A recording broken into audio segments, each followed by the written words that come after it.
Shalom, selamat pagi saudara-saudara kasih, senang berjumpa kembali. Dan pagi ini saya mewakili Kristen Batu Hidup mengucapkan selamat tahun baru ya untuk kita semua. Puji syukur kepada Tuhan kita bisa bersama-sama melewati tahun 2020 dengan penuh berkat. Dan kiranya kita makin percaya kalau 2021 dan tahun-tahun berikutnya Tuhan pasti akan terus menyertai kita. Mari terus melayani Tuhan dan mau terus memuji Dia. Firman Tuhan pagi ini saya akan membacakan di Yesaya 42 ayat 10. Mengatakan, nyanyikanlah nyanyian baru bagi Tuhan dan pujilah Dia dari ujung bumi. Baiklah laut bergemuruh serta segala isinya dan pulau-pulau dengan segala penduduknya. Mari kita memasuki ibadah yang pertama di tahun 2021 pagi ini dalam nama Allah Bapa, Allah Putra, dan Allah Roh Kudus. Mari kita naikkan satu pujian, memberikan hormat bagi Allah kita, hormat bagi Allah Bapa.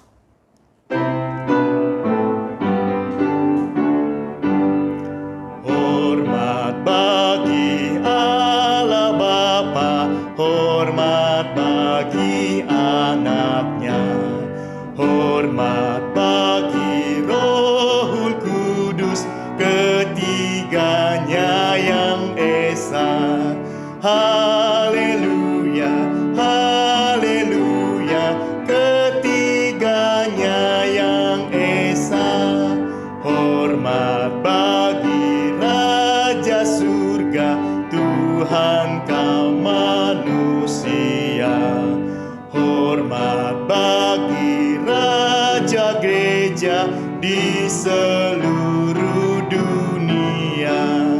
Haleluya, haleluya, di seluruh dunia.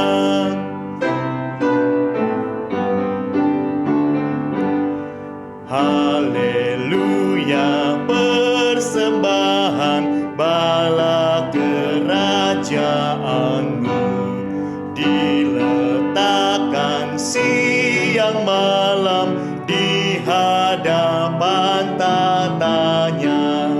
Haleluya, haleluya, di hadapan tatanya. Ya Tuhan kami, ya Allah kami, segala puji hormat dan syukur hanya untuk-Mu Tuhan. Kami bersyukur Tuhan di 3 hari pertama ini Tuhan di tahun 2021 Engkau sudah memberkati kami Tuhan. Terima kasih pada Tuhan sekali lagi untuk sepanjang 2020 yang sudah Engkau sertai untuk kami semua. Dan pagi ini Tuhan kami berdoa kepada Tuhan menyerahkan untuk ibadah online GKBH pagi dalam tangan Tuhan. Tuhan kami berdoa padamu menyerahkan untuk setiap puji-pujian kami naikkan pada pagi hari ini. Kiranya pujian ini terus bisa membuat kami makin sukacita, makin terus bersyukur pada Tuhan. Tuhan terima kasih Tuhan untuk setiap penyertaan Tuhan dalam kehidupan kami. Tuhan kami berdoa padamu juga menyerahkan untuk firman Tuhan yang akan dibawakan oleh Kak Joni. Kiranya Tuhan berikan hikmat bijaksana bagi dia Tuhan untuk bisa mewartakan firman kebenaran untuk kami semua. Terima kasih Tuhan sekali lagi untuk Engkau Allah yang sangat baik dalam kehidupan kami, untuk Engkau Allah yang sangat berkuasa dalam kehidupan kami. Terima kasih Tuhan, kami menyerahkan padamu sekali lagi untuk semua jemaat yang pagi ini mengikuti ibadah online. Tuhan tolong berkati dimanapun mereka berada, setiap media apapun mereka gunakan, kiranya mereka bisa menikmati ibadah yang kudus, ibadah yang suci di hadapan Tuhan. Terima kasih Tuhan kami, dalam nama Tuhan Yesus kami menyerahkan sepanjang acara ibadah online pagi ini dalam tangan-Mu. Dalam Tuhan Yesus kita berdoa bersyukur. Haleluya. Amin. Ya, saudara kasih, mari kita bersama-sama mengucapkan pengakuan iman kita, pengakuan iman rasuli. Aku percaya kepada Allah Bapa yang Maha Kuasa, Khalik langit dan bumi, dan kepada Yesus Kristus, Anak yang tunggal Tuhan kita, yang dikandung dari Roh Kudus, lahir dari anak darah Maria, yang menderita sengsara di bawah pemerintahan Pontius Pilatus, disalibkan, mati dan dikuburkan, turun ke dalam kerajaan maut. Pada hari yang ketiga, bangkit pula dari antara orang mati, naik ke surga, duduk di sebelah kanan Allah Bapa yang Maha Kuasa. Dan dari sana ia akan datang untuk menghakimi orang yang hidup dan yang mati. Aku percaya kepada Roh Kudus, gereja yang kudus dan am, persekutuan orang kudus, pengampunan dosa, kebangkitan daging, dan hidup yang kekal. Amin. Marilah saudara terkasih, kita menaikkan pujian hormat diberi.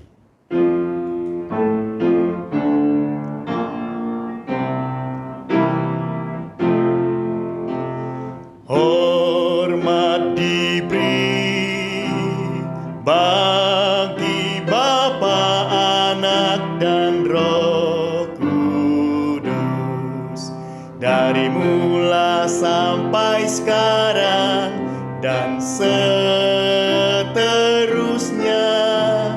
termulia. Amin. Amin. Berilah hormat padahu, berilah hormat pada Allah, berilah hormat padahu, patut pujilah terus. Puji Allah pemberi berkat, puji Allah segala bangsa, puji Allah yang tertinggi, puji Bapa, Putra, dan Roh. Berilah hormat padahu, berilah hormat padahu, mulia, mulia, mulia, mulia. Berilah hormat padanya, mulia, mulia, mulia, mulia. Berilah hormat padanya, berilah hormat padahu, berilah hormat pada Allah, berilah hormat padahu, patut pujilah terus. Puji Allah pemberi berkat, puji Allah segala bangsa, puji Allah yang tertinggi, puji Bapa, Putra, dan Roh. Berilah hormat padahu, berilah hormat padahu, mulia, mulia, mulia, mulia. Berilah hormat padanya, mulia, mulia, mulia, mulia. Berilah hormat padanya. Firman Tuhan di Efesus 4 ayat 31 sampai 32 mengatakan, segala kepahitan, kegeraman, kemarahan, pertikaian, dan fitnah hendaklah dibuang dari antara kamu. Demikian pula segala kejahatan. Tetapi hendaklah kamu ramah seorang terhadap yang lain, penuh kasih mesra dan saling mengampuni, sebagaimana Allah di dalam Kristus telah mengampuni kamu. Saudara terkasih, saya mengundang kita semua pagi hari ini di hadapan Tuhan. Mari kita mengakui dosa kita. Kita tahu Allah kita adalah Allah yang Maha Pengampun, Allah Maha Pengasih. Mari saat ini ya sambil kesempatan bagi kita semua untuk meminta pengampunan dosa dari Allah kita. Tuhan kami bersyukur Tuhan sekali di pagi ini Engkau kembali memberikan kesempatan di hadapan Tuhan untuk mengakui dosa kami. Sungguh Tuhan, ampunilah kami sekali lagi Tuhan untuk setiap perbuatan kami yang tercela di hadapan Tuhan. Ampunilah Tuhan untuk setiap pikiran kami. Ampunilah Tuhan setiap tutur kata kami yang tidak berkenan di hati Tuhan. Ampunilah kami Tuhan setiap tingkah laku kami yang tidak mencerminkan kami orang percaya pada Tuhan. Sungguh Tuhan kami ialah kami, kiranya Engkau mengampuni kami Tuhan, memberikan kesempatan sekali lagi untuk bertobat di hadapan Tuhan. Dan sekiranya Tuhan, kami mohon padamu Tuhan, kiranya apapun yang kita lakukan tahun 2020 yang tidak berkenan di hati Tuhan, kiranya Tuhan tahun ini kami berkomitmen sampai bertahun-tahun berikutnya untuk hanya hidup bagi Tuhan dan hanya hidup buat Tuhan. Terima kasih Tuhan kami, terima kasih Allah kami, Engkau kuatkan diri kami, kuatkan iman kami dalam menjalani hidup kami sehari-hari. Terima kasih Tuhan kami, ampunilah kami, ampunilah kami. Dalam nama Tuhan Yesus kami berdoa dan bersyukur. Haleluya. Amin. Saudara kasih, kita akan membacakan firman Tuhan pagi ini yang terdapat di dalam Mazmur 141 ayat yang pertama sampai yang keempat. Mari kita membaca firman Tuhan pada pagi hari ini di Mazmur 141 ayat pertama sampai yang keempat. Doa dalam pencobaan, Mazmur Daud. Ya Tuhan, aku berseru kepadamu, datanglah segera kepadaku. Berilah telinga kepada suaraku waktu aku berseru kepadamu. Biarlah doaku adalah bagimu, seperti persembahan ukupan, dan tanganku yang terangkat seperti persembahan korban pada waktu petang. Awasilah mulutku ya Tuhan, berjagalah pada pintu bibirku. Jangan condongkan hatiku kepada yang jahat untuk melakukan perbuatan-perbuatan yang fasik bersama-sama dengan orang-orang yang melakukan kejahatan, dan jangan aku mengecap sedap-sedapan mereka. Marilah saudara kasih, kita meresponi firman Tuhan pada pagi hari ini, di mana kita belajar dari seorang Daud ya, yang terus berseru pada Tuhan, yang terus berharap pada Tuhan. Karena kita percaya bahwa Tuhan selalu memegang pimpinan, bahwa Tuhan yang selalu memimpin kita semua. Mari kita naikkan puji ini, Tuhan memegang pimpinan.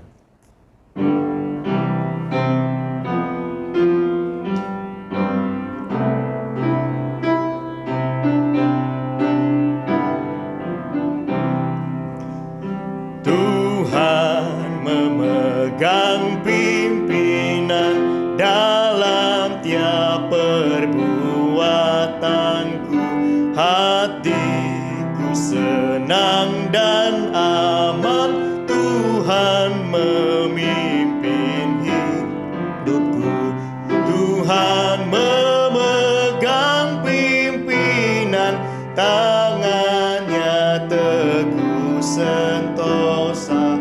Ku diberi penuh iman, Tuhan memimpin hamba-Nya. Peganglah tanganku erat, betapa keadaanku. Aku pun percaya taat, sebab Tuhan pemimpinku. Tuhan memegang pimpinan, tangannya teguh sentosa. Ku diberi penuh iman, Tuhan memimpin hamba-Nya. Interlude bait ketiga.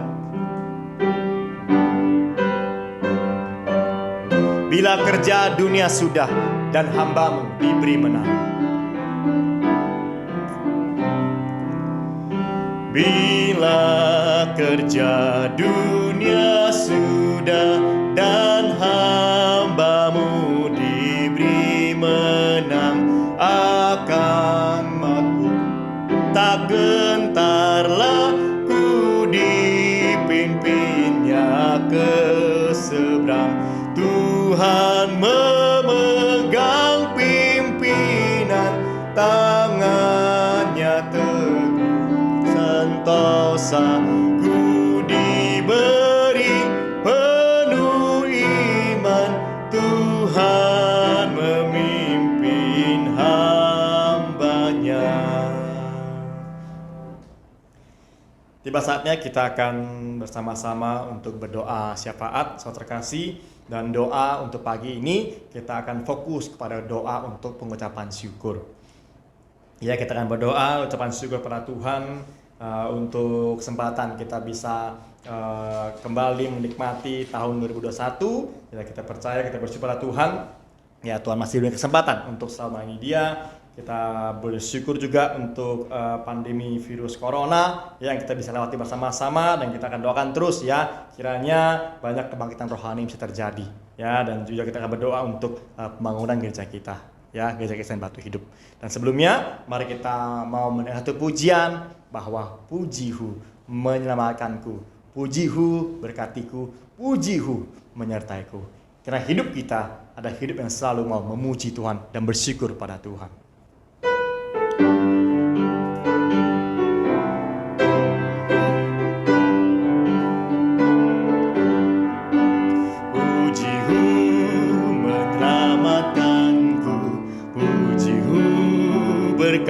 hatiku. Puji-Mu menyertaiku, puji-Mu menguatkanku, puji-Mu saat yang indah, puji-Mu saat susah, puji-Mu hapus air mata, puji-Mu yang beri menang, puji-Mu dengar doaku, puji-Mu setiap waktu, puji-Mu lalui ujian, puji-Mu yang setia, puji-Mu susah dan senang, puji-Mu beri hiburan, puji-Mu kan anugerah-Mu, puji-Mu kan kasih-Mu. Buat ketiga interlude. Puji-Mu beri bunga mawar meski mawar berduri, puji-Mu untuk segala berkat, puji-Mu senantiasa.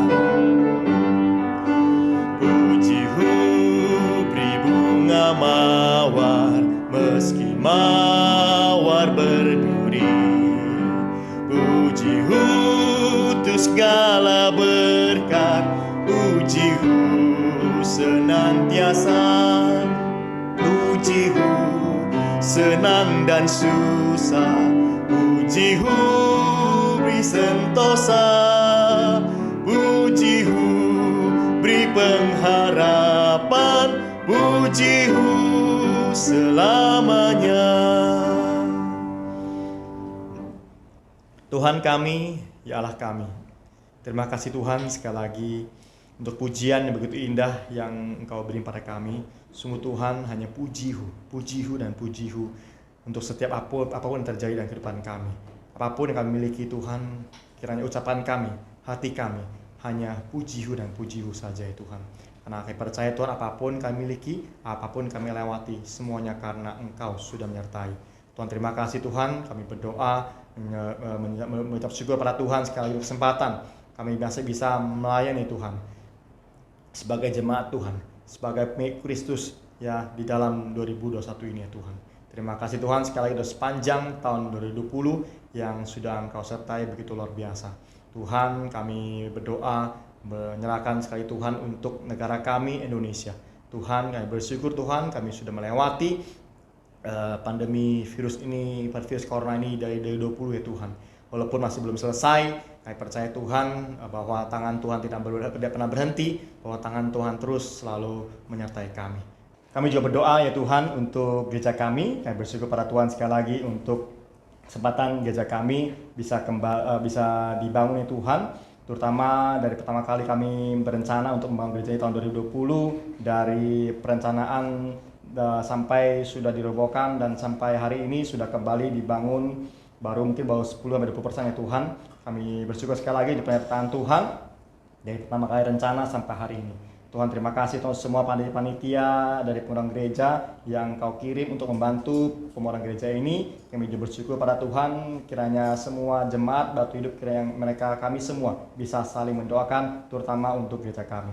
Tuhan, kami percaya Tuhan, kiranya bukan hanya pembangunan fisik saja yang dibangun, tapi kiranya Tuhan, pembangunan iman kami, takut akan Tuhan, dan rajin melayani bisa terus bertumbuh. Tuhan terima kasih, kami menyerahkan padamu sekali lagi Tuhan, semua doa-doa kami dalam tangan Tuhan.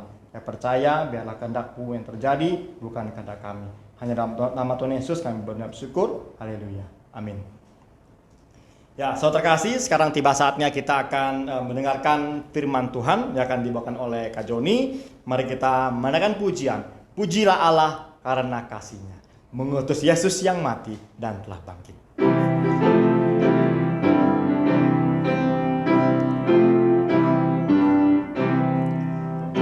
Pujilah Allah karena kasih-Nya mengutus Yesus yang mati dan telah bangkit. Haleluya, puji Tuhan. Haleluya, amin. Haleluya, puji Tuhan, kasih-Nya besar. Pujilah Allah karena terang-Nya memimpin kita menuju keselamatan. Haleluya, puji Tuhan. Haleluya, amin. Haleluya, puji Tuhan, kasih-Nya besar. Itu bait ketiga. Pujilah Allah, anak domba Allah. Pujilah Allah, anak domba Allah, yang menanggung dan menghapuskan dosaku. Haleluya, puji Tuhan. Haleluya, amin. Haleluya, puji Tuhan, kasih-Nya besar. Selamat pagi saudara sekalian. Saya ucapkan selamat tahun baru. Di dalam tahun 2021 ini kita bersyukur Tuhan terus menuntun perjalanan kita, dan sebagaimana Tuhan sudah menuntun tahun-tahun kemarin, tahun 2020, kita akan membuka bagian Alkitab kita dari Efesus 4 ya, Efesus 4 ayat 24. Tapi sebelum itu kita baca dulu Kolose 3 dengan tema yang sama, yaitu manusia baru. Kolose 3 kita baca dulu dari ayat 5 dan nanti kemudian baru ke Efesus 4. Saya akan bacakan buat saudara sekalian dari Kolose 3 ayat 5 sampai dengan yang ke 13 ya. 13. Baiklah, Kolose 3 ayat 5. Manusia baru. Karena itu, matikanlah dalam dirimu segala sesuatu yang duniawi, yaitu percabulan, kenajisan, hawa nafsu, nafsu jahat, dan juga keserakahan yang sama dengan penyembahan berhala. Semuanya itu mendatangkan murka Allah atas orang-orang durhaka. Dahulu kamu juga melakukan hal-hal itu ketika kamu hidup di dalamnya. Tetapi sekarang buanglah semuanya ini, yaitu marah, geram, kejahatan, fitnah, dan kata-kata kotor yang keluar dari mulutmu. Jangan lagi kamu saling mendustai, karena kamu telah menanggalkan manusia lama serta kelakuannya, dan telah mengenakan manusia baru yang terus-menerus diperbaharui untuk memperoleh pengetahuan yang benar menurut gambar kaliknya. Saudara perhatikan, ada 2 kali kata telah menanggalkan manusia lama serta kelakuannya, dan kemudian yang kedua, dan telah mengenakan manusia baru yang terus-menerus diperbaharui untuk memperoleh pengetahuan yang benar. Ayat 11, dalam hal ini tidak lagi orang Yunani atau orang Yahudi, orang bersunat atau orang tak bersunat, orang barbar atau orang skit, budak atau orang merdeka, tetapi Kristus adalah semua dan di dalam segala sesuatu. Karena itu sebagai orang-orang pilihan Allah yang dikuduskan dan dikasihnya, kenakanlah belas kasihan, kemurahan, kerendahan hati, kelemah lembutan, dan kesabaran. Sabarlah kamu seorang terhadap yang lain, dan ampunilah seorang akan yang lain. Apabila yang seorang menaruh dendam terhadap yang lain, sama seperti Tuhan telah mengampuni kamu, kamu perbuat jugalah demikian. Dan di atas semuanya itu, kenakanlah kasih sebagai pengikat yang mempersatukan dan menyempurnakan. Kita lanjut ke ayat 15. Hendaklah damai sejahtera Kristus memerintah dalam hatimu, karena untuk itulah kamu telah dipanggil menjadi satu tubuh, dan bersyukurlah. Hendaklah perkataan Kristus diam dengan segala kekayaannya di antara kamu, sehingga kamu dengan segala hikmat mengajar dan menegur seorang akan yang lain, dan sambil menyanyikan mazmur dan puji-pujian dan nyanyian rohani, kamu mengucap syukur kepada Allah dalam hatimu. Dan segala sesuatu yang kamu lakukan dengan perkataan atau perbuatan, lakukanlah semuanya itu di dalam nama Tuhan Yesus, sambil mengucap syukur oleh Dia kepada Allah Bapa. Nah, sekarang kita baca Efesus 4 ya. Efesus 4 dengan judul perikop yang sama, yaitu manusia baru. Efesus 4 ayat 17. Sebab itu kukatakan dan kutegaskan lagi ini kepadamu di dalam Tuhan, jangan hidup lagi sama seperti orang-orang yang tidak mengenal Allah dengan pikirannya yang sia-sia dan pengertiannya yang gelap, jauh dari hidup persekutuan dengan Allah, karena kebodohan yang ada di dalam mereka dan karena kedegilan hati mereka. Perasaan mereka telah tumpul sehingga mereka menyerahkan diri kepada hawa nafsu dan mengerjakan dengan serakah segala macam kecemaran. Tetapi kamu bukan demikian. Kamu telah belajar mengenal Kristus, karena kamu telah mendengar tentang Dia dan menerima pengajaran di dalam Dia menurut kebenaran yang nyata di dalam Yesus, yaitu bahwa kamu berhubung dengan kehidupan kamu yang dahulu harus menanggalkan manusia lama yang menemui kebinasaannya oleh nafsunya yang menyesatkan, supaya kamu dibaharui di dalam roh dan pikiranmu dan mengenakan manusia baru yang telah diciptakan menurut kehendak Allah di dalam kebenaran dan kekudusan yang sesungguhnya. Karena itu buanglah dusta dan berkatalah benar seorang kepada yang lain, karena kita adalah sesama anggota. Apabila kamu menjadi marah, janganlah kamu berbuat dosa. Janganlah matahari terbenam sebelum padam amarahmu, dan janganlah beri kesempatan kepada iblis. Orang yang mencuri, janganlah ia mencuri lagi, tetapi baiklah ia bekerja keras dan melakukan pekerjaan yang baik dengan tangannya sendiri, supaya ia dapat membagikan sesuatu kepada orang yang berkekurangan. Janganlah ada perkataan kotor keluar dari mulutmu, tetapi pakailah perkataan yang baik untuk membangun di mana perlu, supaya mereka yang mendengarnya beroleh kasih karunia. Dan janganlah kamu mendukakan Roh Kudus Allah yang telah memeteraikan kamu menjelang hari penyelamatan. Segala kepahitan, kegeraman, kemarahan, pertikaian dan fitnah hendaklah dibuang dari antara kamu. Demikian pula segala kejahatan.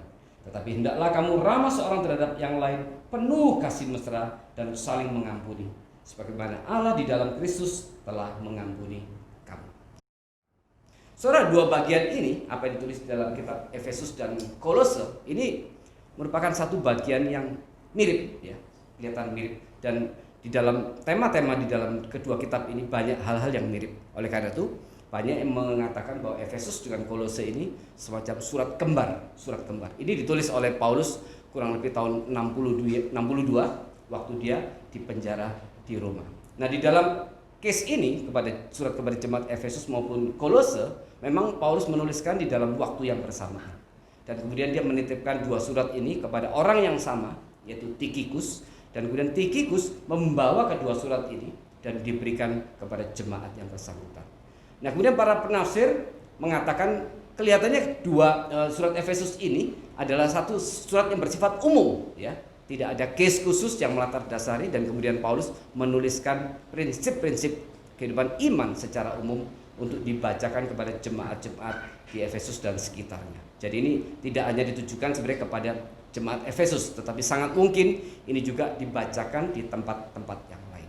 Sehingga kemudian antara dua surat ini, Kolose dan Efesus, ada beberapa hal yang sangat mirip.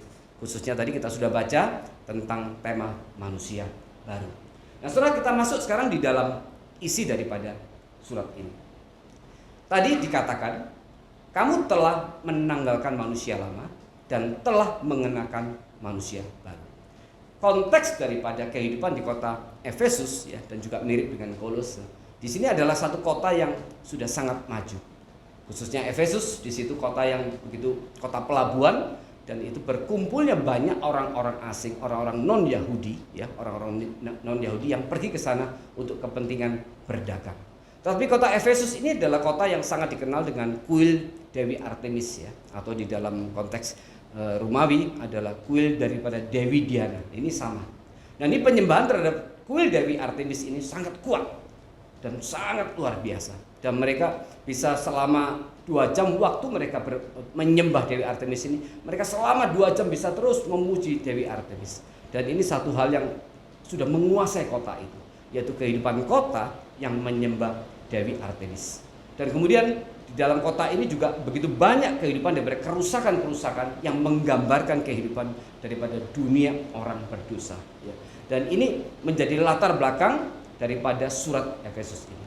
Dan kemudian Paulus menuliskan kepada orang-orang non-Yahudi yang sudah menerima Kristus. Dan Paulus kemudian berpesan dengan satu pesan yang sangat khusus, dikatakan, jangan lagi kamu hidup seperti manusia berdosa. Karena kamu, dikatakan tadi, telah menanggalkan manusia lama. Dan kemudian kamu telah mengenakan manusia baru. Di sini ada 2 kali istilah telah. Telah menanggalkan manusia lama, dan kemudian telah mengenakan manusia baru. Nah, saudara, saya ingin mengkaitkan firman ini menjadi satu bagian untuk kita mengkoreksi kehidupan kita. Kalau kita sudah katakan bahwa kita ini sudah orang yang percaya, apakah kita juga sudah masuk di dalam proses sebagai manusia baru yang terus diperbarui oleh Roh Kudus dengan satu cara yang benar? Ataukah seperti tanpa disadari kita masih terlalu banyak memakai pakaian kita, yaitu manusia lama kita? Nah, saya ingin mengajak saudara untuk merenungkan sekali lagi, apakah kerohanian kita di tahun 2020 kemarin sudah betul-betul bertumbuh seperti apa yang Tuhan harapkan. Nah, tema manusia baru dan manusia lama ini, ya, sebagaimana di dalam kitab Efesus khususnya, ya, Paulus sangat kental sekali, berkali-kali, sekurangnya ada 35 kali Paulus bicara tentang istilah di dalam Kristus, ya, di dalam Kristus. Di dalam semua surat Paulus dia menyebut kurang lebih ada 160 kali istilah di dalam Kristus, dan 33 diantaranya itu tersebar di dalam surat Efesus, dalam 6 pasal surat Efesus. Nah, saya ingin mengajak saudara membaca beberapa bagian untuk mengetahui istilah di dalam Kristus, ya, union with Christ. Yang pertama, kita lihat di dalam Efesus 1 ayat 3. Saya bacakan buat saudara sekalian. Kekayaan orang-orang yang terpilih. Terpujilah Allah dan Bapa Tuhan kita Yesus Kristus, yang dalam Kristus telah mengaruniakan kepada kita segala berkat rohani di dalam surga. Sebab di dalam Dia, yaitu dalam Yesus, Allah telah memilih kita sebelum dunia dijadikan, supaya kita kudus dan tak bercacat di hadapannya. Nah, saudara, berbicara tentang di dalam Kristus, tadi dikatakan bahwa Allah sudah memilih kita sebelum dunia dijadikan di dalam Kristus. Maka kita lihat di sini dari aspek waktu, pertama kali sebagai penyatuan kita di dalam Kristus itu sudah dikerjakan oleh Allah Bapa di dalam kekekalan. Yaitu bahwa dikatakan Dia sudah memilih kita sebelum dunia dijadikan di dalam Kristus, ya, di dalam Kristus sebelum dunia dijadikan. Maka di sini kita melihat bahwa union with Christ, kesatuan kita di dalam Kristus, itu sebenarnya sudah dikerjakan oleh Allah Bapa di dalam kekekalan, di dalam kekekalan. Dan kemudian pemilihan itu kemudian baru efektif, ya, baru diberlakukan, digenapkan dalam kehidupan kita waktu kemudian Roh Kudus bekerja dalam diri kita, ya, melahirbarukan kita, dan kemudian kita menerima Kristus sebagai Tuhan dan Juru Selamat kita. Maka pada waktu seseorang menerima Kristus sebagai Tuhan Juru Selamat dia, waktu dia lahir baru yang dikerjakan oleh Roh Kudus, hari itu merupakan penggenapan dari pemilihan yang sudah Allah Bapa kerjakan di dalam kekekalan. Nah, sebelum itu, sebelum seseorang menerima Kristus, maka kemudian seseorang itu, kita hidup di dalam dosa, ya, hidup di dalam kecemaran. Hidup dalam kecemaran itu yang dikatakan oleh Paulus di dalam Efesus 2. Dikatakan, kamu dahulu sudah mati karena pelanggaran-pelanggaran dan dosa-dosamu. Kamu hidup di dalamnya karena kamu mengikuti jalan dunia ini. Karena kamu mentaati penguasa kerajaan angkasa, yaitu roh yang sekarang sedang bekerja di antara orang-orang durhaka. Sebenarnya dahulu kami semua juga terhitung di antara mereka, ketika kami hidup di dalam hawa nafsu daging dan menuruti kehendak daging dan pikiran kami yang jahat. Pada dasarnya kami adalah orang-orang yang harus dimurkai sama seperti mereka yang lain. Nah, saudara, ini adalah keadaan waktu kita belum menerima Kristus. Hari itu kita adalah orang-orang yang memang layak dimurkai. Sama, Paulus mengatakan, aku pun demikian. Dan ini status semua orang, siapapun dia, tanpa terkecuali adalah sama. Waktu dia belum dilahirbarukan, kita adalah orang yang harus dimurkai. Tetapi waktu panggilan Kristus itu kemudian datang kepada kita, Roh Kudus mengerjakan dalam hati kita, dan kemudian kita percaya, di situ kita lahir baru. Maka kemudian kita masuk di dalam satu keadaan di mana dipersatukan di dalam Kristus, kita masuk di dalam tahap berikutnya. Dan penyatuan ini dimungkinkan karena Kristus sudah mati bagi kita di atas kayu salib. Dikatakan Kristus menebus dosa kita di atas kayu salib. Maka kemudian melalui kematiannya, ya, kemudian kita diperdamaikan oleh Allah, ya, diperdamaikan dengan Allah. Darahnya mencucikan dosa kita, dan kemudian Kristus membawa kita untuk diperdamaikan dengan Bapa. Nah, maka kematian Kristus membawa kita kembali kepada Bapa. Tetapi pendamaian ini hanya bisa dilakukan dan hanya mungkin dilakukan oleh Kristus dan di dalam Kristus. Maka kemudian istilah di dalam Kristus, waktu di dalam penyaliban ini membawa kita di dalam satu dimensi yang lain, di mana union with Christ saat itu menjadi kemudian dinyatakan dan digenapkan. Dan kemudian penyataan ini, penyatuan kita dengan Kristus ini kemudian sebagai satu fakta yang tidak mungkin bisa kemudian diubah kembali. Karena Alkitab berkata, satu kali kita dipersatukan dengan Kristus, kita akan selama-lamanya dipersatukan di dalam Kristus. Maka kemudian kita masuk di dalam tahap berikutnya. Setelah penyatuan Kristus di dalam kekekalan oleh Allah Bapa, kemudian penyatuan Kristus di atas kayu salib oleh darahnya dan pengampunan dosanya, kemudian kita masuk di dalam kehidupan di mana kemudian Kristus terus akan menyertai kita melalui apa? Melalui kehadiran Roh Kudus. Nah, kehadiran Roh Kudus yang dicurahkan di dalam diri kita, maka kemudian Roh Kudus mengerjakan itu, mempersatukan kita dengan Kristus. Nah, saudara, union with Christ ini dalam aspek ini merupakan sesuatu yang bersifat spiritual juga bersifat mistik. Bersifat spiritual karena kita dipersatukan secara spiritual dengan Kristus. Roh Kudus yang ada dalam diri kita, Roh Kudus yang juga adalah Roh Kristus, kemudian mengikat kita, mempersatukan kita dengan Kristus di dalam satu kesatuan spiritual. Nah, tetapi juga ini merupakan satu kesatuan yang bersifat mistik di dalam arti seperti sebuah rahasia. Dalam arti sebuah rahasia ini satu hal penyatuan yang memang tidak bisa dijelaskan dengan kata-kata. Bagaimana Roh Kudus mengikat kita dan mempersatukan kita dengan Kristus, dan penyatuan itu sebagai satu penyatuan yang tidak mungkin bisa dipisahkan. Di bagian lain Paulus mengatakan tidak maut, tidak penguasa langit maupun di bumi, tidak satu pun yang bisa memisahkan kita dari kasih Kristus. Ini satu penyatuan yang bersifat sekali dan kemudian sampai selama-lamanya. Nah, ini dikerjakan oleh Roh Kudus. Maka kemudian kita masuk di dalam satu kehidupan di mana Roh Kudus kemudian hadir dalam kehidupan kita, dan Roh Kudus kemudian memimpin kita ke arah mana? Ke arah kemudian kita menjadi orang-orang yang meneladani Kristus. Maka Kristus menjadi satu titik pusat center dalam kehidupan kita, di mana kita menjalani seluruh kehidupan kita dengan berpusat kepada Kristus. Ya, mari kita lihat kita di Ibrani 12. Ibrani 12 kita akan baca ayat 1 dan 2. Saya akan bacakan buat saudara-saudara sekalian. Ibrani 12 ayat 1 dan 2. Karena kita mempunyai banyak saksi, bagaikan awan yang mengelilingi kita, marilah kita menanggalkan semua beban dan dosa yang begitu merintangi kita, dan berlomba dengan tekun dalam perlombaan yang diwajibkan bagi kita. Marilah kita melakukannya dengan mata yang tertuju kepada Yesus, yang memimpin kita dalam iman, dan yang membuat iman itu kita itu kepada kesempurnaan, yang dengan mengabaikan kehinaan tekun memikul salib, ganti sukacita yang disediakan bagi Dia yang sekarang duduk di sebelah kanan tahta Allah. Setelah dikatakan mata kita tertuju kepada Kristus, maka sekarang kita menjalani satu kehidupan di mana kita terus tertuju kepada Kristus. Maka Kristus harus menjadi pusat kehidupan kita. Kristus betul-betul harus menjadi Tuhan di dalam kehidupan kita. Kristus betul-betul menjadi satu tujuan paling mulia di mana kita menjalani hari lepas hari kita untuk terus meneladani Dia.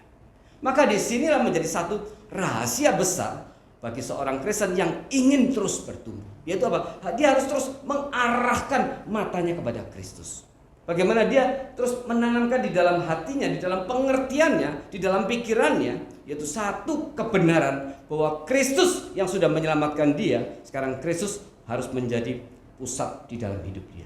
Maka kita sebagaimana Kristus taat kepada Allah Bapa, maka kemudian kita mau meneladani Kristus di dalam mentaati segala perintah dan kehendak daripada Allah Bapa. Inilah satu proses kehidupan yang harusnya setiap hari kita jalani di dalam setiap hal.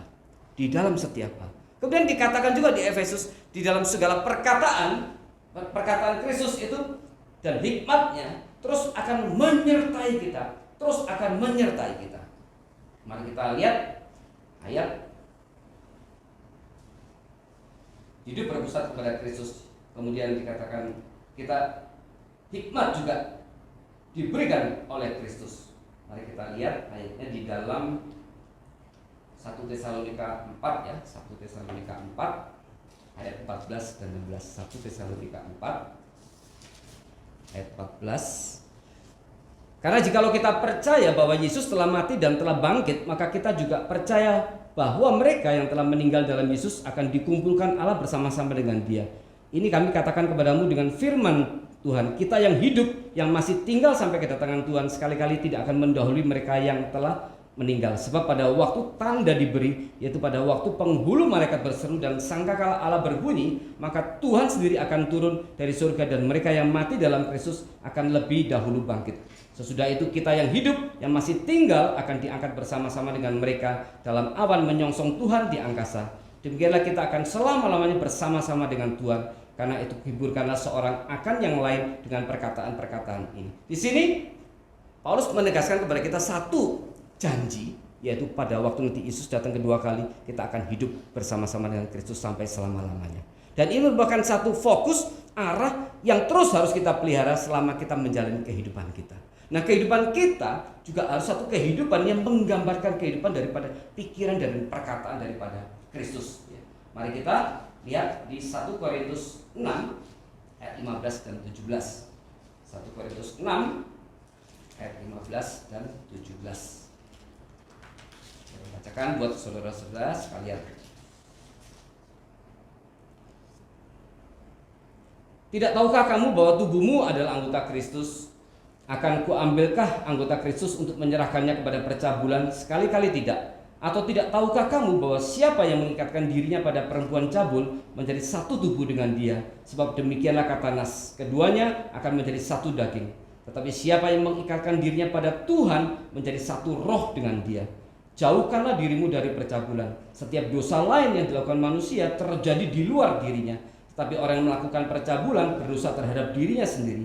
Atau tidak tahukah kamu bahwa tubuhmu adalah bait Roh Kudus yang diam di dalam kamu, Roh Kudus yang kamu peroleh dari Allah, dan bahwa kamu bukan milik kamu sendiri, sebab kamu telah dibeli dan harganya telah lunas dibayar. Karena itu muliakanlah Allah dengan tubuhmu. Di sini dikatakan muliakanlah Allah dengan tubuhmu, karena tubuh kita adalah sudah menjadi milik Kristus ya. Tubuh kita sudah menjadi milik Kristus. Oleh karena itu, waktu kita menjalani satu kehidupan, segala hal yang kita kerjakan, kita menyadari bahwa ini adalah tubuh ini adalah milik Kristus.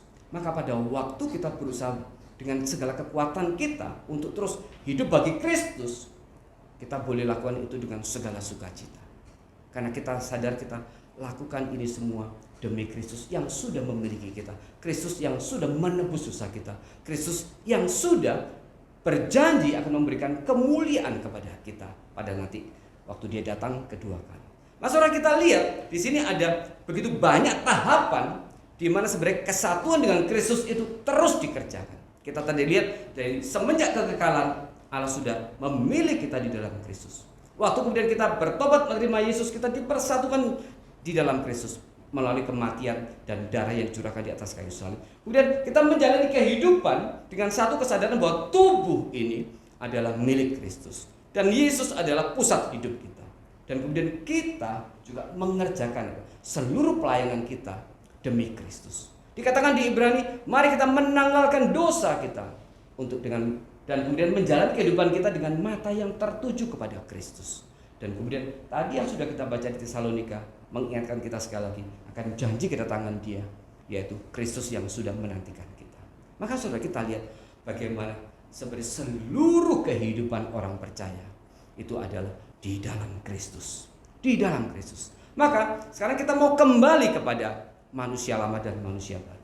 Kenapa orang Kristen tidak bertumbuh? Kenapa banyak orang Kristen yang sudah mengaku percaya, tetapi sebenarnya banyak hal, yaitu sifat-sifat daripada kemanusiaan dia yang lama tetap boleh ada di dalam dirinya. Saudara, A.W. Tozer mengatakan, Salah satu sebab utama daripada kenapa orang Kristen tidak bertumbuh adalah kenapa? Karena dia tidak mau sungguh-sungguh mengenal Allah. Karena dia tidak mau sungguh-sungguh mengenal Allah.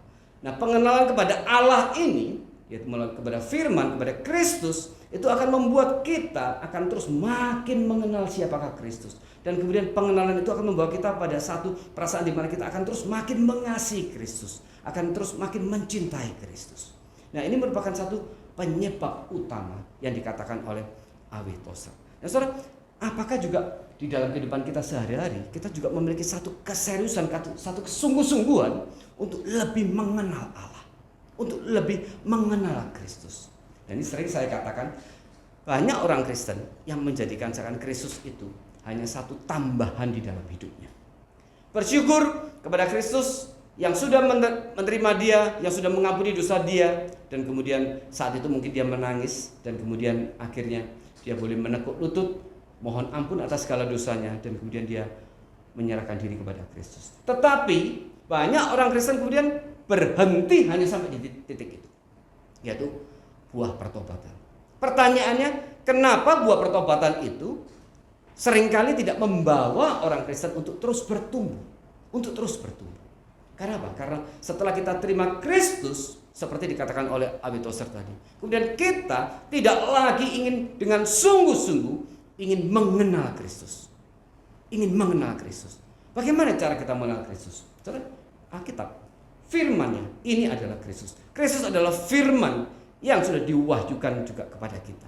Maka oleh karena itu, berkali-kali dalam berbagai bagian dalam Alkitab mendorong kita untuk terus dengan tekun membaca Alkitab, untuk tekun terus merenungkan firman Tuhan, terus mau belajar firman Tuhan. Dan itu merupakan satu ekspresi, satu bentuk daripada sikap di mana kita didasari pada satu kesungguh-sungguhan untuk ingin mengenal Kristus lebih jauh.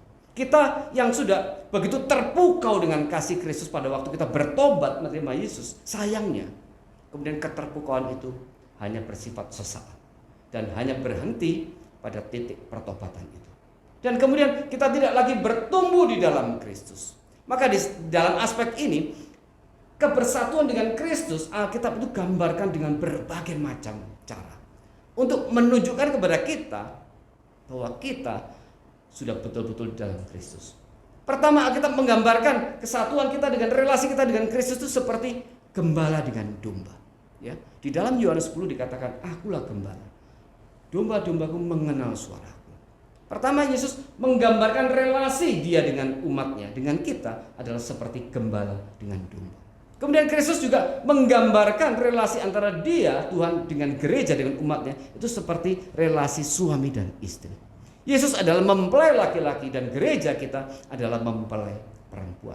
Di bagian lain, Yesus juga menggambarkan kesatuan antara kita dengan Kristus itu seperti pokok anggur dengan carang.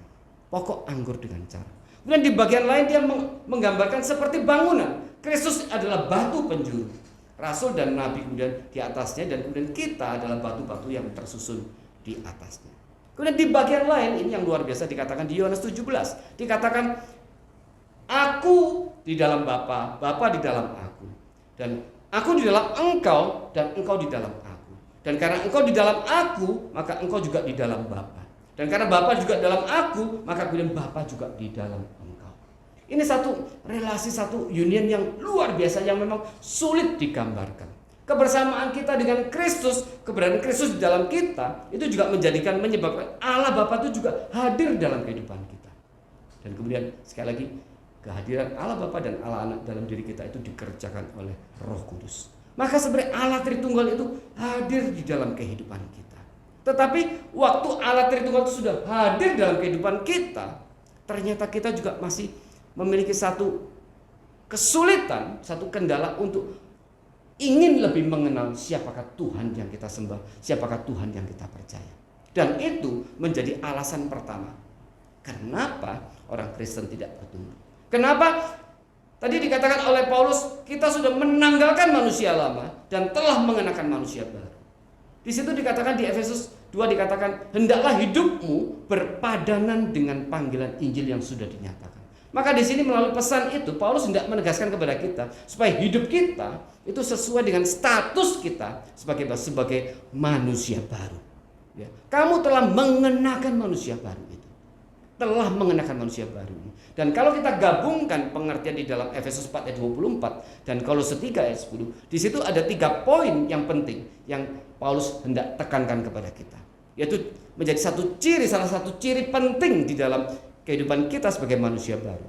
Dikatakan supaya kita terus diperbaharui, terus-menerus diperbaharui oleh Roh Kudus di dalam apa? Di dalam satu, kebenaran. Kemudian kedua, di dalam kekudusan. Ini yang dikatakan di Efesus 4 ayat 24, di dalam kebenaran dan di dalam kekudusan. Kemudian di Kolose 3 ayat 10 dikatakan di dalam pengetahuan yang benar.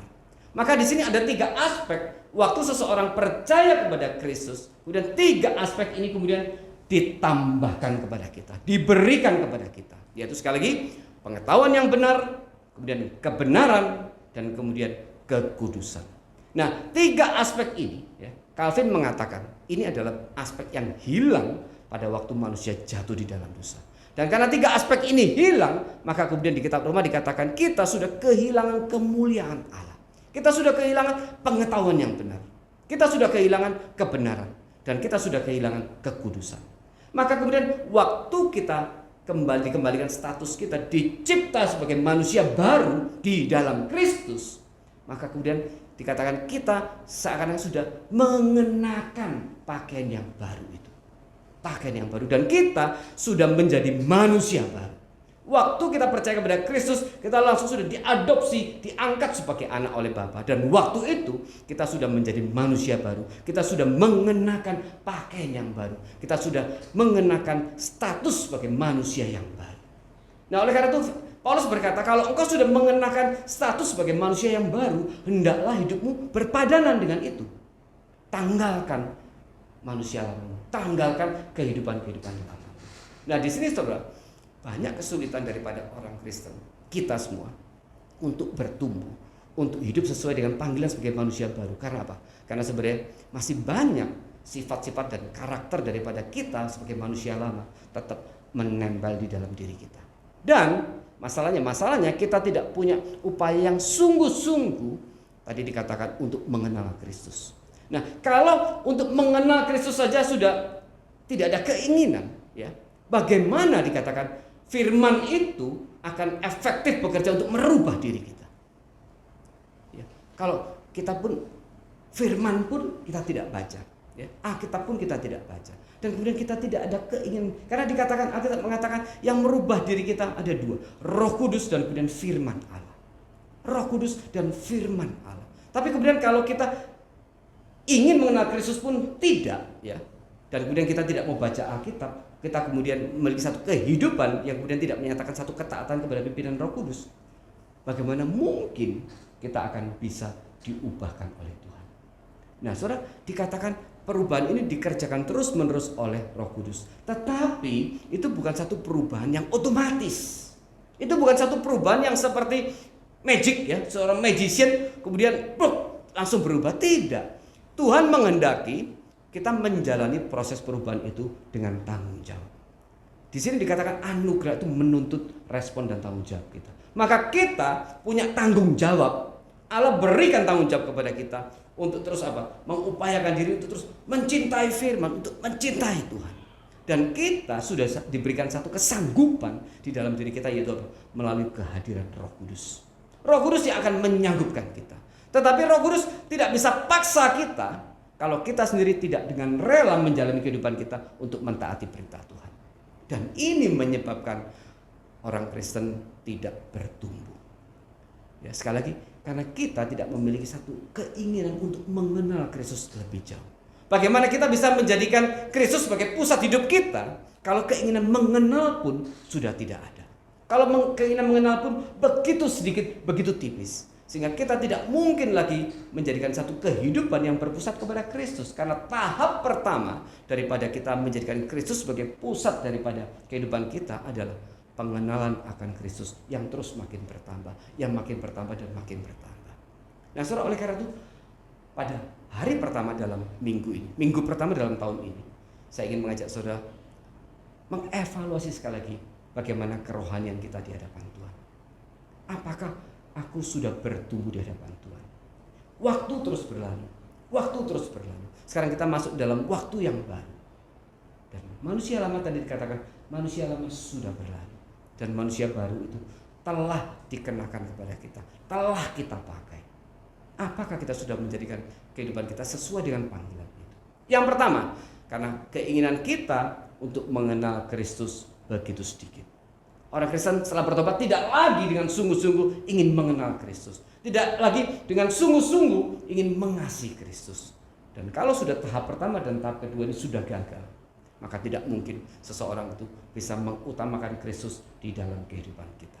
Itu yang pertama. Yang kedua, kenapa kita tidak bertumbuh? Kenapa manusia lama itu terus masih menempel di dalam diri kita?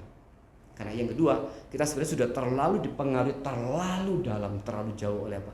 Oleh pikiran-pikiran dunia dan segala hal pikiran-pikiran kita dulu sebelum kita bertobat.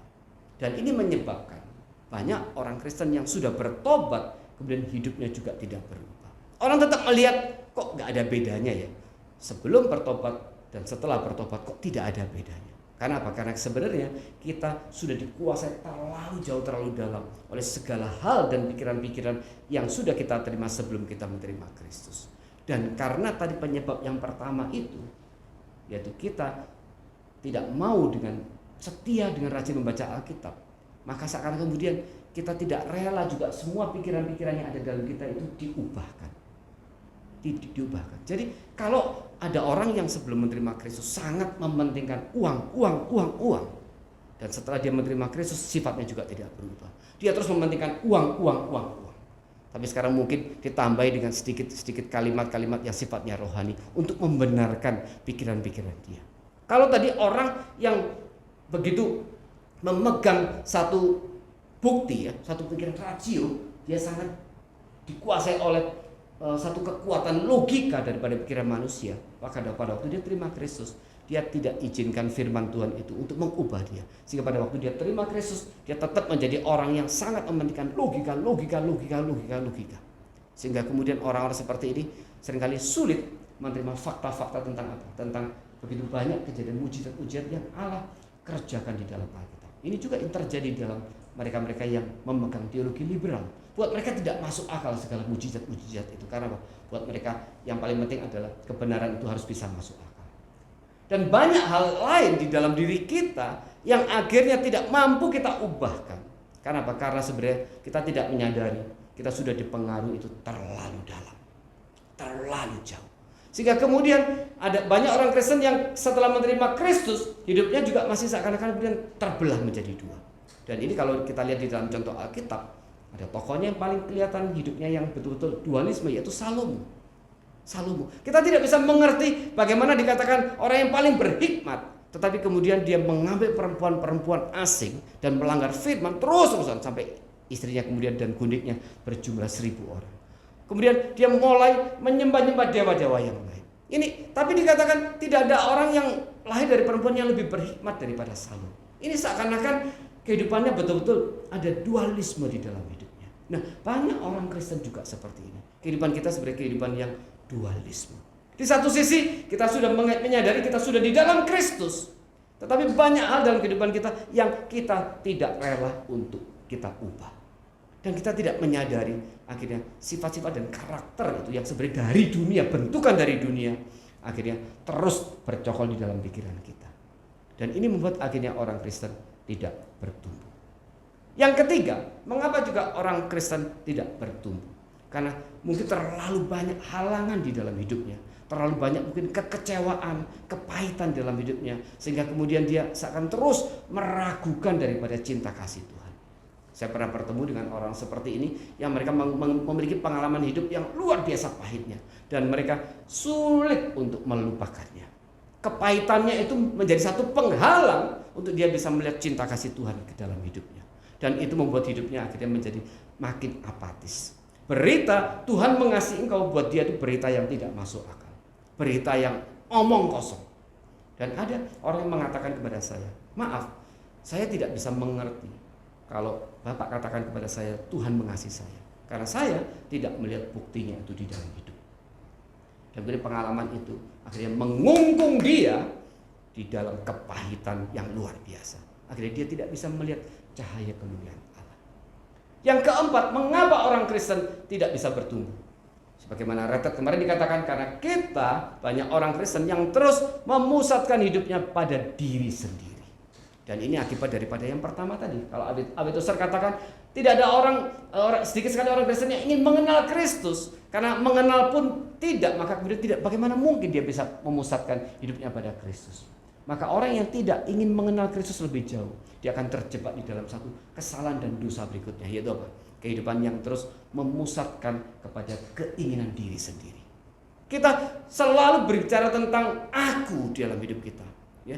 Kita selalu bicara tentang segala hal yang menyenangkanku, yang membuat aku lebih gembira, yang cocok buat aku, ini yang pas buat aku, ini yang tepat buat aku. Ukurannya hanya aku. Dan kemudian kita gagal untuk menempatkan segala hal, mengambil keputusan-keputusan dalam hidup kita, apapun itu, untuk meninggikan Kristus melebihi daripada diri kita. Ini kegagalan yang paling fatal. Dan ini kegagalan yang paling berbahaya, yaitu menjadikan diri sendiri sebagai pusat kehidupan. Dan kemudian kita terus menjadi satu kehidupan yang kemudian tidak memperdulikan lagi pekerjaan Allah. Kita menjadi satu kehidupan yang tidak peduli lagi kepada apapun yang sudah Kristus nyatakan kepada kita melalui kebenaran Alkitab. Nah, di dalam konteks ini, banyak orang Kristen yang kemudian mengambil kebenaran Alkitab itu secara salah. Banyak orang Kristen yang berpikir, yang penting aku sudah percaya, sudah bertobat, dan sekarang aku hidup baik-baik, selesai. Tidak perlu ngapain sih baca-baca Alkitab, baca-baca terus, baca gali terus, kalau hidup kita nggak sesuai. Dan mereka pikirannya begitu. Dan mereka berkata, yang penting aku tidak menyakiti orang, ya. Yang penting aku tidak menipu orang. Aku menjadi orang yang jujur, ya. Aku tidak suka omong-omong kotor dan sebagainya. Dan dia betul-betul hanya hidup dalam kutip dalam kebaikan moral. Nah, saudara, apakah itu tidak penting? Itu penting, saya katakan. Karena Yakobus juga mengatakan iman tanpa perbuatan adalah mati. Tetapi sebaliknya, perbuatan tanpa iman itu juga sia-sia. Alkitab katakan renungkan firman itu siang dan malam. Alkitab tidak hanya berkata kau jadi saja orang baik, lakukan saja. Tidak hanya itu. Alkitab juga berkata sebelum kita melakukan firman, kita juga harus membacanya. Dan bukan cuma hanya membacanya, tapi juga merenungkannya, menanamkan dalam hati. Maka ini semua adalah seluruh proses yang Allah inginkan kita kerjakan. Bukan hanya di ujungnya. Kita seringkali hanya merasa ingin di ujungnya. Dan saudara, bagi saya, orang Kristen yang terjebak dalam pikiran ini sebenarnya sedang menjadikan kekristenan tidak ada bedanya dengan agama lain. Yaitu apa? Agama moralitas kebaikan. Kenapa agama lain menekankan moralitas kebaikan? Karena mereka percaya kebaikan bisa membawa mereka ke surga. Tetapi Alkitab berkata kebaikan tidak mungkin membawa kita ke surga. Oleh karena itu pada waktu orang Kristen hanya berpikir begitu, yang penting aku hidup baik, jujur, tidak menipu, itu sebenarnya kita sedang mempersamakan kekristenan dengan agama yang lain. Nah, saudara, di dalam Komsel, salah satu Komsel kami sedang membahas sebuah buku karangan daripada Francis Chan. Buku itu berjudul Surat kepada Gereja. Dan di dalam salah satu bab, Francis Chan mengkritik fenomena itu. Dia mengatakan banyak orang Kristen yang berpikir pokoknya dia hidup baik-baik, selesai. Francis Chan mengatakan kita dipanggil untuk lebih daripada sekedar itu. Dan kemudian dia cerita bagaimana anak-anak dia di dalam sekolah, ya, juga sekaligus akhirnya membawa gurunya, membawa teman-temannya akhirnya ke gereja, akhirnya menerima Kristus. Francis Chan mengatakan banyak orang tua yang berpikir yang penting dia mendidik anaknya supaya apa? Supaya anaknya tetap boleh, dan kalau perempuan anaknya tetap mungkin bisa terjaga kesuciannya sampai mereka dewasa, dan anak laki-lakinya juga begitu, tidak menyentuh kehidupan seks yang tidak bertanggung jawab, dan anak-anak itu menjadi orang yang jujur, ya, yang baik, yang ramah, ya. Francis Chan mengatakan tidak cukup itu. Karena kita diselamatkan bukan hanya untuk itu. Dikatakan kita diselamatkan untuk mengerjakan keselamatan itu.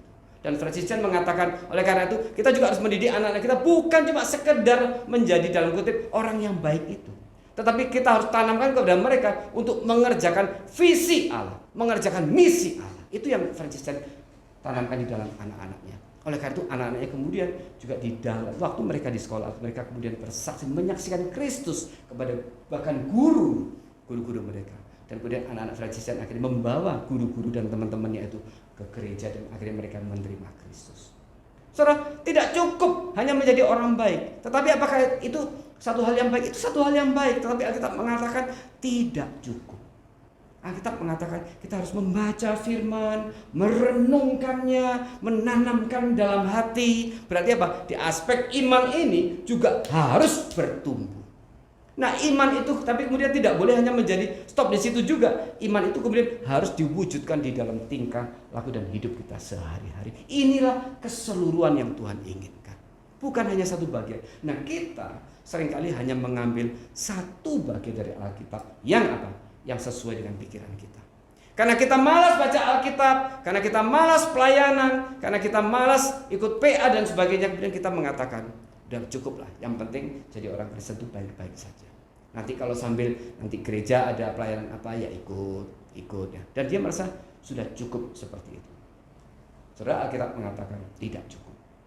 Alkitab mengatakan kita dipanggil, diselamatkan untuk mengerjakan keselamatan itu. Berarti Alkitab, Kristus menginginkan kita juga memiliki satu visi, satu misi dalam kehidupan kita untuk sesuatu yang harus senantiasa kita kerjakan secara sungguh-sungguh dan secara konsisten, secara berkesinambungan hari lepas hari demi kemuliaan Kristus. Nah, ini yang ingin saya ajak saudara merenungkan di tahun 2021. Apa yang akan kau kerjakan bagi Kristus? Apakah engkau akan menantang dirimu sendiri? Sebagaimana tadi Paulus katakan, tanggalkan manusia lama dan kenakan manusia baru. Kita sudah mengenakan manusia baru. Dan dikatakan engkau harusnya juga sudah menanggalkan manusia yang lama. Kita sudah mengenakan manusia baru. Dan mari kita hidup sesuai dengan panggilan itu, berpadanan dengan panggilan Injil yang sudah Tuhan berikan kepada kita. Yaitu apa? Untuk terus mengutamakan Kristus, untuk terus meninggikan Kristus, untuk terus memuliakan Kristus. Tetapi itu dimulai dari hal yang paling dasar yang tadi Abi Toser katakan, yaitu keinginan kerinduan untuk terus lebih mengenal Kristus. Melalui apa? Melalui firman yang sudah disediakan kepada kita, melalui gereja yang sudah di mana kita berada. Dan gereja kita sudah menyediakan begitu banyak sarana untuk kita bertumbuh. Ya, ada ibadah, ada persekutuan doa, ada komsel, ada PA. Setiap minggu kita setidaknya ada 4 kegiatan. Dan itu semua sarana disediakan bagi kita untuk kita terus bertumbuh di hadapan Tuhan. Tetapi mari kita berangkat dari satu kesadaran, yaitu apa? Bahwa Kristus sudah mengasihi kita demikian luar biasa. Apakah engkau sudah betul-betul mengasihi Kristus? Apakah engkau sudah betul-betul ingin mengenal Kristus? Apakah engkau sudah betul-betul ingin memuliakan Kristus di dalam hidupmu? Oleh karena itu sekali lagi saya ingin mengajak saudara-saudara sekalian memikirkan di tahun 2021 ini apa janji iman, apa target-target yang akan kau berikan kepada Tuhan. Maka mulai tahun ini dengan sejumlah janji yang engkau berikan kepada Tuhan. Janji apa? Untuk pertumbuhan rohanimu. Janji untuk engkau lebih mengasihi Kristus. Janji untuk engkau lebih mencintai Kristus. Janji untuk engkau lebih mengutamakan Kristus dalam hidupmu.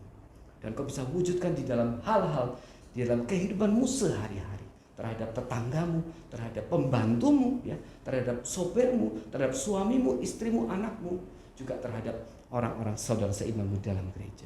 Kita nyatakan itu semua di dalam segala aspek. Paulus mengatakan, segala hal kemudian dunia itu kusampahkan. Karena apa? Karena Kristus, karena pengenalan akan Kristus. Paulus mengatakan pengenalan dia yang bertambah kepada Kristus, pengenalan yang makin bertambah, sehingga kemudian akhirnya pengenalan itu membuat Paulus berani berkata, aku mau menyampahkan seluruh dunia, menyampahkan segala hal yang dunia tawarkan. Nah saudara, mari kita kembali pada pengertian ini. Dan pertumbuhan itu, sebagaimana Paulus katakan, harus berdasar kepada pengenalan akan Kristus yang makin bertambah. Hari ini saya ingin mengajak saudara untuk berjanji di hadapan Tuhan. Tuhan, tahun 2021 aku ingin lebih mengenal Kristus. Aku ingin lebih menikmati kehidupan bersama-sama dengan Kristus. Kristus yang sudah menebus dosaku. Kristus yang sudah mengampuni dosaku. Dan seperti tadi saya katakan, Kristus yang sudah ada di dalam diri kita melalui kehadiran Roh Kudus. Maka kita melihat penyatuan kita dengan Kristus itu bersifat kekal. Dari ujungnya yaitu pemilihan Allah di dalam kekekalan. Allah Bapa sudah memilih kita di dalam Kristus. Dan kemudian ujung akhirnya dikatakan waktu nanti Kristus datang kedua kali, kita kemudian akan dipersatukan. Sampai kapan? Sampai selama-lamanya. Maka di sini adalah aspek daripada penyatuan union with Christ itu yang bersifat seperti kekal. Dari kekekalan sampai kepada kekekalan. Itu kemuliaan yang Allah sudah berikan kepada kita. Itu kemuliaan yang sudah Kristus berikan kepada kita. Dan semua kelimpahan itu hanya mungkin dan hanya bisa kita nikmati di dalam Kristus. Di dalam Kristus. Oleh karena itu, mari kita kembali lagi berjanji di hadapan Tuhan. Tuhan, Kristus adalah segala-galanya dalam hidupku. Kristus adalah membawa aku dalam kemuliaan yang luar biasa. Oleh karena itu, aku mau berjanji, aku ingin lebih mengenal Kristus dalam hidupku sehari-hari. Aku mau lebih tekun lagi membaca Alkitab. Aku mau lebih tekun lagi melayani. Aku mau lebih tekun lagi untuk menyatakan kehidupan yang memuliakan Kristus. Supaya kehidupanku sesuai dengan panggilanku sebagai orang yang sudah diselamatkan. Dan semuanya itu kita kerjakan demi Kristus. Kita kerjakan di dalam Kristus. Kita kerjakan demi kemuliaan nama Kristus. Saudara, mari kita mulai tahun ini dengan janji itu. Supaya nanti di akhir tahun 2021 kita mendapatkan diri kita sudah bertumbuh di dalam Kristus. Mari kita hentikan ya semua kemampatan, semua kemandekan pertumbuhan kita. Kita enyahkan semua kendala-kendala tadi yang dikatakan di dalam Ibrani 12. Tanggalkan semua dosa dan semua kendala yang menghalangi engkau bertumbuh di dalam Kristus. Dan mari bikin janji di hadapan Tuhan sekali lagi. Suami dan istri, engkau berdoa, engkau boleh berlutut bersama-sama. Kemudian engkau membuat janji di hadapan Kristus. Tahun 2021, apa yang akan kau persembahkan bagi Kristus? Apakah engkau akan terus didorong untuk lebih mengenal Kristus, untuk lebih mengasihi Kristus? Mari saudara, kita jadikan hari minggu pertama dalam tahun ini sebagai hari gimana kita boleh menyatakan janji dan komitmen kepada Tuhan. Tanpa itu, kita tidak mungkin bisa bertumbuh. Tanpa itu, maka kita hanya menjadi manusia baru, tetapi sebenarnya kita masih banyak hidup dalam kehidupan manusia lama kita. Dan Paulus mengatakan pada akhir daripada bagian perikop tadi, jangan mendukakan Roh Kudus. Maka waktu kita hidup di dalam ketidaktaatan kepada Roh Kudus, kita sedang mendukakan Roh Kudus. Waktu kita sedang terus mengutamakan hanya diri kita sendiri, hidup kita melulu aku, kita sedang mendukakan Roh Kudus. Mari kita terus bertumbuh dalam pengenalan akan Kristus dengan apa?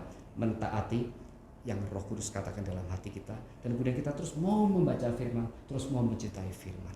Hanya dengan cara itu kita terus boleh bertumbuh di dalam Kristus. Kita terus boleh makin mengenal Kristus. Kiranya Tuhan memberkati saudara-saudara sekalian. Mari kita berdoa. Tuhan, terima kasih Bapak untuk firman yang sudah dibagikan. Mengingatkan sekali kepada kami semua, khususnya kepada hamba-Mu untuk terus mengkoreksi diri kami di hadapan Tuhan, untuk mengevaluasi kehidupan saya di hadapan Tuhan, dan kemudian mohon pengampunan daripada Tuhan untuk segala dosa dan segala kesalahan yang sudah kami lakukan, yang membuat akhirnya kami tidak bertumbuh atau kemudian membuat kami bertumbuh begitu lambat. Ampuni kami, dan kiranya firman ini boleh menjadi kekuatan bagi kami untuk terus mau bertumbuh di hadapan Tuhan, untuk terus makin mengasihi Kristus, makin mengenal Kristus. Kami mau berjanji di minggu pertama di tahun ini untuk hidup lebih taat lagi kepada pimpinan Roh Kudus, untuk lebih mencintai lagi, untuk lebih gemar, lebih suka untuk membaca, merenungkan, dan melakukan kebenaran firman Tuhan. Firman yang adalah perkataan Tuhan itu sendiri, perkataan firman yang adalah kekal. Dan kami bersyukur Tuhan sudah menganugerahkan segala keindahan dalam kehidupan kami di dalam Kristus. Tuhan sudah mengasihi kami, memilih kami di dalam kekekalan. Tuhan sudah mengutus Kristus untuk menggenapkan penebusan kami, dan kemudian membawa kami masuk dipersatukan di dalam Kristus. Dan kemudian Tuhan sudah mengutus Roh Kudus hadir dalam kehidupan kami. Roh Kudus yang akan menuntun kehidupan kami sampai kami bertemu dengan Kristus kedua kali. Kiranya hidup kami boleh menjadi satu kehidupan yang berpadanan dengan panggilan yang sudah Tuhan nyatakan. Kiranya kami terus bergiat di dalam melayani Tuhan. Kiranya kami terus boleh makin mengasihi Kristus. Kiranya kami terus boleh makin mencintai Kristus, dan makin mengutamakan Kristus di dalam kehidupan kami. Kuatkan kami, karena kami menyadari kami adalah orang yang lemah. Tetapi kami percaya di dalam ketaatan dan kesetiaan kepada suara dan pimpinan daripada Roh Kudus, kami akan terus boleh disempurnakan semakin hari boleh menjadi semakin mirip dengan Kristus. Di dalam nama Tuhan Yesus Kristus kami sudah mengucap syukur dan berdoa. Amin. Mari saudara kita responi firman Tuhan, kita memberikan persembahan, kita angkat pujian Ku Mau Serupamu.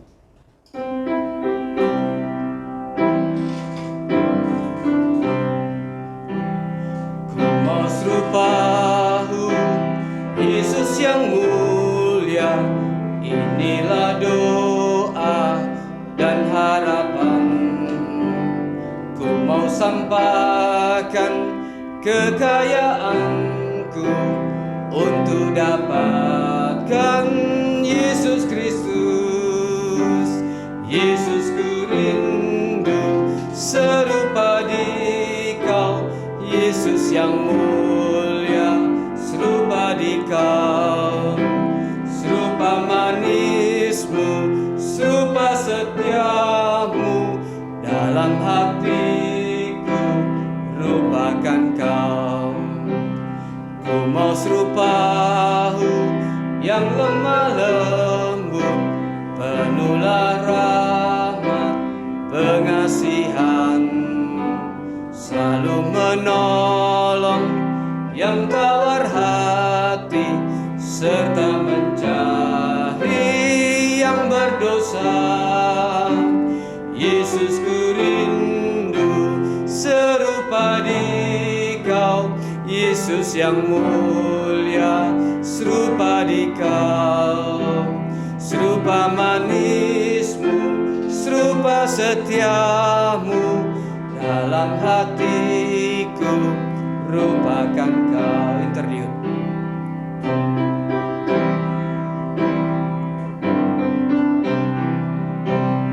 Ku mau serupamu yang panjang sabar dan rendah hati, tiada cemar, sabar menanggung aniaya siksa untuk selamatkan manusia.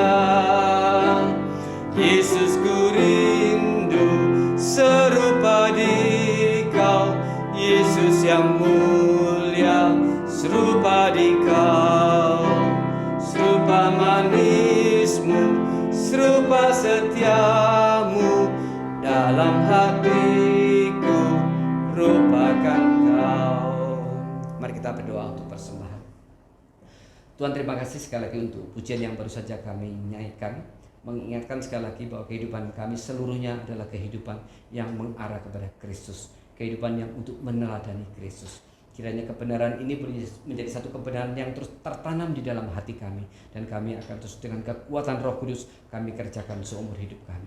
Termasuk dalam persembahan ini kami ingin menyatakan ketaatan dan kecintaan kami kepada Tuhan untuk terus mengutamakan Tuhan Kristus di dalam kehidupan kami. Dengan melalui persembahan yang kami berikan, ini menjadi satu pernyataan kami ingin bersyukur kepada Tuhan untuk segala berkat anugerah yang Tuhan berikan kepada kami. Sekaligus menjadi satu pernyataan kami ingin terus berbagian di dalam pekerjaan Tuhan, melalui bagaimana kami boleh menyatakan kasih kepada Tuhan dengan memberikan segala apa yang kami miliki kepada Tuhan, termasuk segala harta uang yang Tuhan anugerahkan kepada kami. Semuanya boleh dipersembahkan bagi kemuliaan nama Tuhan saja. Kiranya Tuhan menerimanya dengan segala sukacita. Di dalam nama Tuhan Yesus Kristus kami sudah mengucap syukur dan berdoa. Amin. Mari saudara kita akhiri ibadah pada pagi hari ini. Lagu pujian pengutusan, sudahkah yang terbaik kuberikan. Kiranya pujian ini sekali lagi membawa kita pada perenungan. Sudahkah kita memberikan hidup yang terbaik bagi Kristus.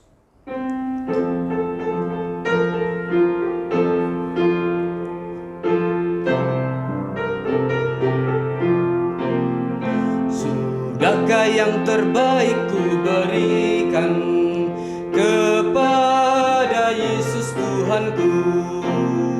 Besar pengorbanannya di Kalvari, diharapnya terbaik dariku. Berapa yang terhilang telah ku cari, dan ku lepaskan yang terbelenggu. Sudahkah yang terbaik ku berikan kepada Yesus Tuhanku. Begitu banyak waktu yang terluang, sedikit ku beri baginya.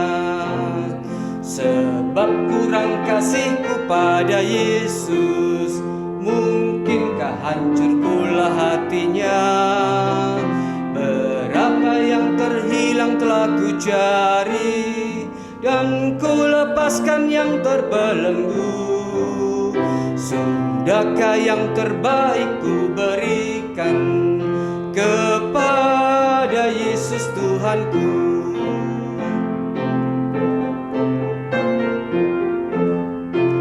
Mari kita bangkit berdiri. Telah ku perhatikanlah sesama, atau ku biarkan tegar. Ku patut menghantarnya pada Kristus, dan kasih Tuhan harus ku sebar. Berapa yang terhilang telah ku cari, dan ku lepaskan yang terbelenggu. Sudahkah yang terbaik ku berikan kepada Yesus Tuhanku. Doa berkat. Sidang jemaat yang dikasihi Tuhan, persiapkan hatimu dan terimalah berkat daripada Tuhan.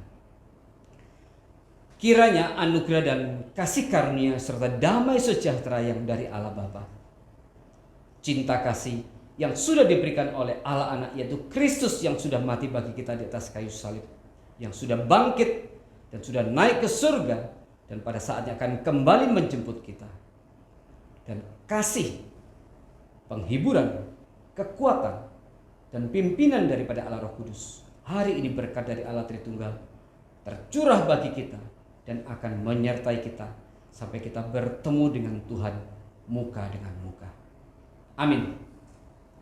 Doksologi.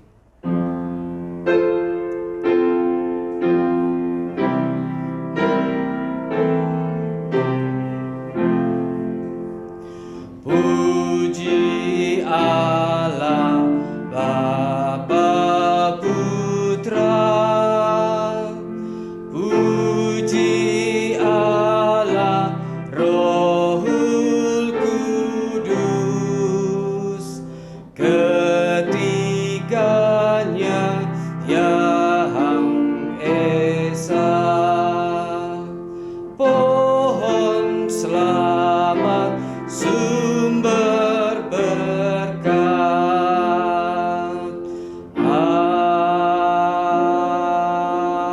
Amin.